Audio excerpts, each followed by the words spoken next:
हुआ इस देश की यही संस्कृति है, यही इस देश की संस्कृति है। जय सिया राम की बात जो अब होने लगी, अगर ये 2014 से पहले हो जाती, या फिर मैं ये कहूं अगर ये 89 में हो जाती, तो क्या कांग्रेस पार्टी का ग्राफ यही होता जो इस वक्त देश में है? ये सवाल उठेगा। और ये सवाल किसी पार्टी से नहीं है, आपका सवाल जो है मैं उसका जवाब मैं 10-15 सेकंड मुझे दे दीजिएगा।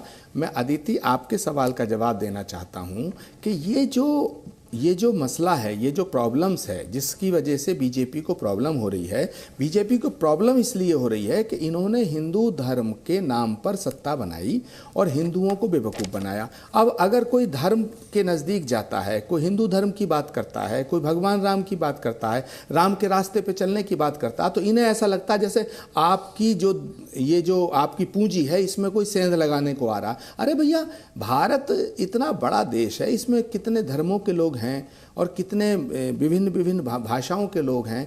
तो आपको 8 साल 9 साल हो गया इस देश में सत्ता देश की जनता ने सौंपी। ये वही देश की जनता है जिसने 60 साल कांग्रेस को सत्ता दी। ये वही देश की जनता है जो और किसी को भी सत्ता सौंप सकती है। आप सत्ता पर हमेशा के लिए काबिज तो है नहीं, झूठ बोल करके आप सत्ता पर काबिज बने रहना चाहते हैं। पंडित जी, शर्मा जी, आप इस बात को मानिए कि सत्ता परिवर्तनशील है। आज आपके पास है, कल किसी और के पास होगी। ठीक, इनका कहना यह है कि बीजेपी डर जाती है, बीजेपी घबरा जाती है, क्योंकि वो समझती है कि हिंदू वोट बैंक जो है उस पर सिर्फ और सिर्फ बीजेपी का हक है, इसीलिए सबको एंटी हिंदू पेंट किया जाता है हर पॉलिटिकल पार्टी। अदिति जी सही बताइए, आप खुद बताइए, पैनल में बैठे हुए बाकी लोग भी बताएं, हिंदू वोट बैंक आज तक हुआ है क्या इस देश में? अगर हिंदू वोट बैंक होता और बीजेपी अगर हिंदुओं की पार्टी है, पूरी हिंदुओं की पार्टी है, सिर्फ हिंदुओं की पार्टी है, कट्टर हिंदुओं की पार्टी है, तो बाकी कोई पार्टी इस देश में टिकती क्या? ममता दीदी को 50% वोट आ जाते हैं बंगाल में। और बीजेपी अभी तक सबसे बेहतरीन प्रदर्शन उसने किया है तो 2019 के लोकसभा चुनाव में, तभी 39-40% वोट थे। तो हिंदू वोट बैंक हुआ कहां? डर इस बात का है इन लोगों की, इन लोगों की हरकतों के कारण हिंदू संगठित होते जा रहे हैं। आप मान के चलिए, बीजेपी तो मान के चल रही है कि उसे अकेले आप लोग सबसे लड़ना है, लेकिन जिस दिन बीजेपी का अकेले 50% क्रॉस कर गया ना, तब आप लोग का जो बचा खुचा जो 10-15% है वो भी निकल जाएगा और देश उसी की तरफ आगे बढ़ रहा है आप लोग की हरकतों के कारण। आचार्य जी, ये आप भी जानते हैं बहुत अच्छे से, आपकी पार्टी की जो महान हरकतें हैं। और आज जब ए.के. एंटनी जी ने मान लिया कि हिंदुओं को लुभाना पड़ेगा, मंदिर में जाना पड़ेगा, तो कहीं ना कहीं ये खुली स्वीकारोक्ति है कि अपने 10 वर्षों के शासन में 4 से लेकर 14 तक में आपने हिंदू हितों को लगातार नजरअंदाज किया, हिंदुओं को सेकंड ग्रेड सिटीजन बनाया। तब आप क्या उस कम्युनिटी को बेवकूफ समझते हैं कि उस पार्टी पे फिर से भरोसा करेगी, उस नेतृत्व पे फिर से भरोसा करेगी जो 10 साल सत्ता में रह के उनके साथ दगाबाजी करती रही? इसीलिए बेहतर होगा कुछ बोलने से ज्यादा अपने एक्शनों में परिवर्तन होना जरूरी है, जो कि दिखता नहीं है कांग्रेस पार्टी में और बाकी अन्य दलों में तो कहीं से नहीं दिखता है। खैर ठीक है, मानव जायसवाल आपको जवाब देना चाह रहे थे, उसके बाद के शर्मा जी जल्दी प्लीज। नहीं, मैं जब सुनता हूँ ना आलोक जी को तो बड़ा हास्यास्पद लगता है। मुझे लगता है कि कौन सी ऐसी दूरबीन है कि वो नमो टीवी तक ही सीमित हो गई है। अरे नमो टीवी से बाहर निकलिए, रिबूट करिए अपने आप को, शायद आपको दिख जाएगा। जब आप खुद अपने मुंह से बोलते हैं कि 50% वोट ममता बनर्जी को मिलता है, तो 50% वोट तो यहाँ पे माइनॉरिटी के वोट होंगे नहीं या किसी के वोट होंगे नहीं। हम हर धर्म का सम्मान करना जानते हैं, हम हर वर्ग को साथ लेके उनके साथ हर तरीके से काम करना जानते हैं, हम कर रहे हैं। इनका 35% अल्पसंख्यक, 15% हिंदू। अरे आपका आइडिया नहीं है महाराज, आपका आइडिया नहीं है, कैलकुलेशन आप अपना कर लीजिएगा। 35% अल्पसंख्यक, 15% हिंदू। सुनने की आपका आइडिया ही नहीं है। सेंसस जब बता रहे हैं क्या, 2011 का सेंसस लेके पढ़ लीजिए, कौन हास्यास्पद हो गया? बैठे पढ़ लीजिए, अब सुन लीजिए। हास्यास्पद कौन हो गया? सुनिए महाराज, अरे सुनिए। अब देखिए अदिति जी, सबसे सुंदर सी बातें कहते हैं, बीजेपी फलाना इतना, इनका जो टिल्ट है वो बीजेपी की तरफ ही रहता है। अब इनको बताइए, जो बीजेपी 2014 में आई थी तो बोले तो अच्छे दिन आएंगे, 100 स्मार्ट सिटी हम बनाएंगे।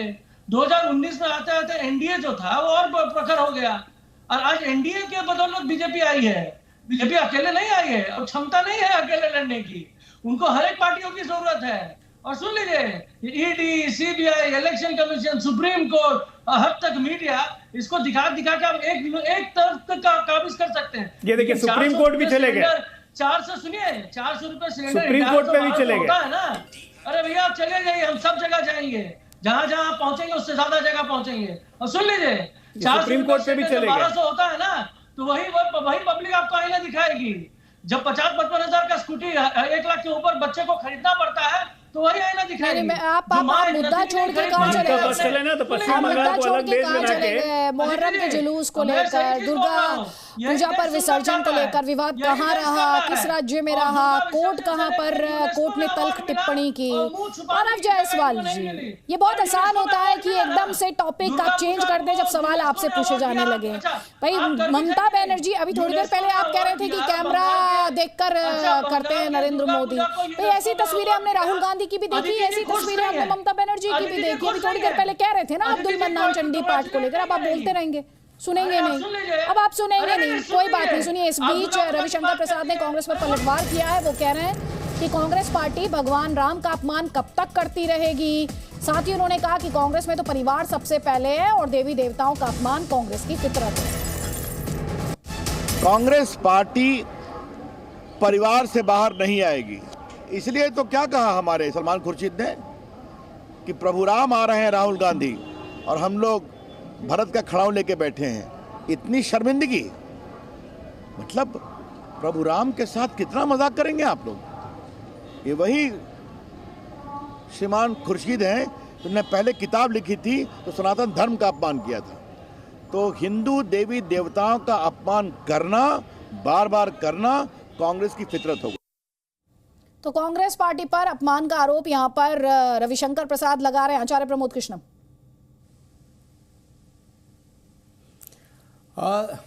देखिए, भारतीय जनता पार्टी अकेली विश्व की ऐसी पार्टी है कि जो सफ़ेद झूठ बोलना जिनका जन्म सिद्ध अधिकार है, नंबर 1। नंबर 2, अभी जो बात मानक जायसवाल कह रहे थे, भाई अभी अजय आलोक जी को मैं बताना चाहता हूं कि आप तो ममता दीदी को भी कहते थे ये हिंदू नहीं है। आप तो ममता दीदी को कहते थे कि साहब ये तो मुमताज़ हो गई हैं। आपकी पार्टी तो ये कहती थी कि ये तो साहब ममता है ही नहीं, मुमताज़ है। तो आपका तो 1 पॉइंट एजेंडा है कि आप हिंदू विरोधी सबको घोषित कर दें ताकि हिंदुओं की इस पूरी की पूरी जमात पर, हिंदुओं के इस पूरे के पूरे वोट पर, हिंदुओं के पूरे इस 80 करोड़ 80% हिंदू जनमानस पर आपका कब्जा हो जाए। यही तो बात एंटोनी ने कही है और यही बात सलमान खुर्शीद जी कह रहे हैं, यही बात मैं कह रहा हूँ। भाई हिंदू होना, भाजपाई होना, हिंदू होना, ये दोनों अलग अलग विषय हैं। जो भाजपा में है वही हिंदू है, आप तो ये कहना चाहते हैं। हिंदू होना तो बड़े गर्व की बात है। हिंदू होता कौन है? अदिति, मैं इनसे पूछना चाहता हूँ।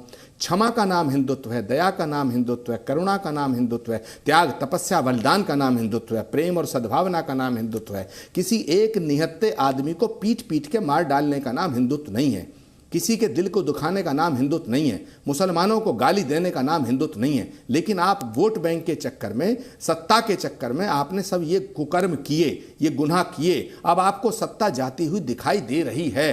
तो मैं ये बात साफ तौर से कहना चाहता हूं भारतीय जनता पार्टी के नेताओं को कि आपका खेल खत्म होने जा रहा है। हिंदू जनमानस अब ये समझ चुका है कि हिंदुओं का नाम लेकर के बीजेपी ने आपको मूर्ख बनाया है। अब हिंदुओं की बात कोई करता है तो आपको बुरा लगता है, भगवान राम की बात करता है आपको बुरा लगता है। आप कैसे राम भक्त हैं? अगर सलमान खुर्शीद राम का दर्शन करते हैं तो राम भक्तों को तो सलमान खुर्शीद की आरती उतारनी चाहिए। जो हमारे भगवान के प्रति श्रद्धा रखता है, सम्मान करता है, हमें तो उसे प्यार से देखना चाहिए। आप सलमान खुर्शीद को भी कहते हैं वो राम का अपमान कर रहे हैं। आप कैसे राम भक्त हैं? ठीक है, जवाब लीजिए के शर्मा से। इसका मतलब राम भक्ति आपकी सत्ता के लिए है। ठीक है, शर्मा जी बताएं। आदित्य जी, अब अवसर दे दिया आपने, धन्यवाद आपका। और केवल यदि बैठाने के लिए बैठाया करे तो छोड़ दिया करें। सर, आपको मैंने पहले भी टाइम दिया था, अजय आलोक जी को भी टाइम दिया, सब पैनलिस्ट को टाइम दिया है, सुमैया राणा और सिर्फ यहाँ पे 2 ही पैनलिस्ट। आपने सबको 3-3 बार बुलवाने के बाद आप उस पार्टी के पास आ रही है जिसके अगेंस्ट में 4-4 पार्टियां आपने बैठा रखी है अपने पैनल पे।